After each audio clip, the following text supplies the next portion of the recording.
വചനമൊഴി December 31. വചനഭാഗം 1 Timothy 6:6-12, ലൂക്കായുടെ സുവിശേഷം 13:6-9. ഈശോയിൽ സ്നേഹമുള്ളവരെ, ഇന്ന് ഡിസംബർ 31 തീയതി ഒരു വർഷം കൂടി നമ്മുടെ എല്ലാം ജീവിതത്തിൽ പൂർത്തിയാവുകയാണ്. ലോക ചരിത്രത്തിൽ ഒരു വർഷം കൂടി പൂർത്തിയാവുകയാണ്. ക്രിസ്തു വർഷം 2025 പൂർത്തിയാകുമ്പോൾ ഈശോയുടെ ജനനത്തിൻ്റെ 2025 ജൂബിലി ആചരിച്ച് സമാപിക്കുന്ന ദിവസങ്ങളിലാണ് നാം ആയിരിക്കുന്നത്. ചരിത്രത്തെ വർഷങ്ങളായും വ്യത്യസ്ത കാലഘട്ടങ്ങളായും തിരിച്ച് ആചരിക്കുന്നത് ഈ ചരിത്രത്തെ മുഴുവൻ നിയന്ത്രിക്കുന്ന ദൈവത്തെ മഹത്വപ്പെടുത്തുന്നതിനുള്ള അവസരമാണ്. ഇന്ന് സുവിശേഷത്തിൽ നിന്ന് നാം ശ്രവിക്കുന്നത്, ഫലം നൽകാത്ത അത്തിവൃക്ഷത്തിന് വളവും ജലവും ഒരിക്കൽ കൂടി നൽകി ഫലം പ്രതീക്ഷിച്ചുകൊണ്ട് അതിനെ വെട്ടിയൊരുക്കുന്നതാണ്.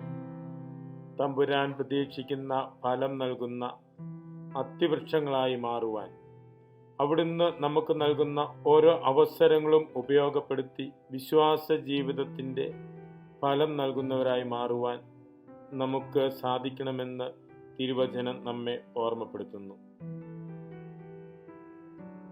ഇന്ന് സുവിശേഷത്തിൽ നാം കാണുന്നത് ഫലം തരാത്ത അത്തിവൃക്ഷത്തിൻ്റെ ഉപമയാണ്.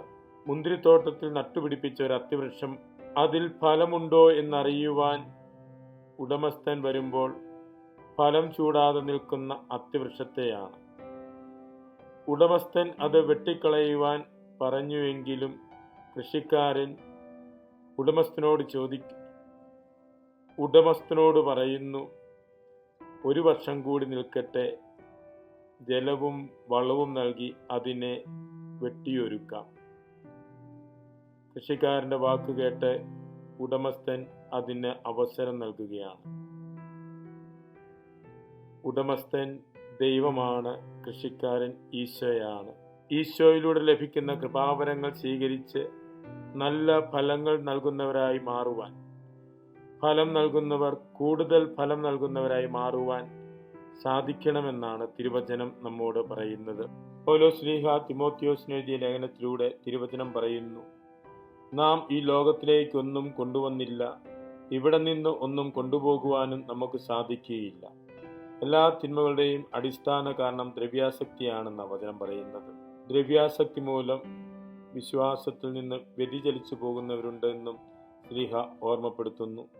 ഈശോ മിശിഹായിലൂടെ ലഭിക്കുന്ന കൃപാവരങ്ങൾ സ്വീകരിച്ച് വിശ്വാസ ജീവിതത്തിൻ്റെ ഫലം നൽകിക്കൊണ്ട് പ്രത്യാശയോടുകൂടി ജീവിക്കുവാൻ തിരുവചനം ആഹ്വാനം ചെയ്യുന്നു.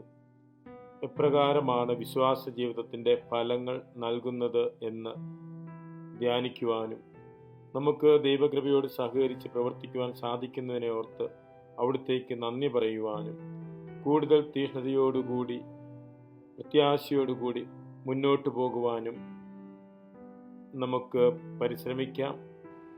2025 അവസാന ദിവസമായിരിക്കുമ്പോൾ ഈ ഒരു വർഷക്കാലഘട്ടം തമ്പുരാൻ നൽകിയ കൃപകളെ ഓർത്ത് നന്ദി പറയുന്നതിനും ദൈവകൃപകളോട് സഹകരിച്ച് എന്തുമാത്രം ഫലങ്ങൾ നൽകുവാൻ നമുക്ക് സാധിച്ചു എന്ന് വിചിന്തനം ചെയ്യുന്നതിനും തമ്പുരാൻ്റെ കൃപകളോട് സഹകരിച്ച് കൂടുതൽ നല്ല ഫലങ്ങൾ നൽകുന്നതിനു വേണ്ടി അവിടുന്ന് കൃപാവരങ്ങൾ നൽകുന്ന വിശുദ്ധ കുദാശകൾ വിശ്വസ്തയോടെ വിശുദ്ധിയോടെ ജീവിച്ചുകൊണ്ട് കുദാശകൾ പരികർമ്മം ചെയ്യുന്ന സഭയുടെ ജീവിതത്തോട് ആഴമായി ചേർന്ന് നിന്നുകൊണ്ട് നമ്മുടെ ജീവിതത്തെ മുന്നോട്ട് നയിക്കാൻ നമുക്ക് പരിശ്രമിക്കാം.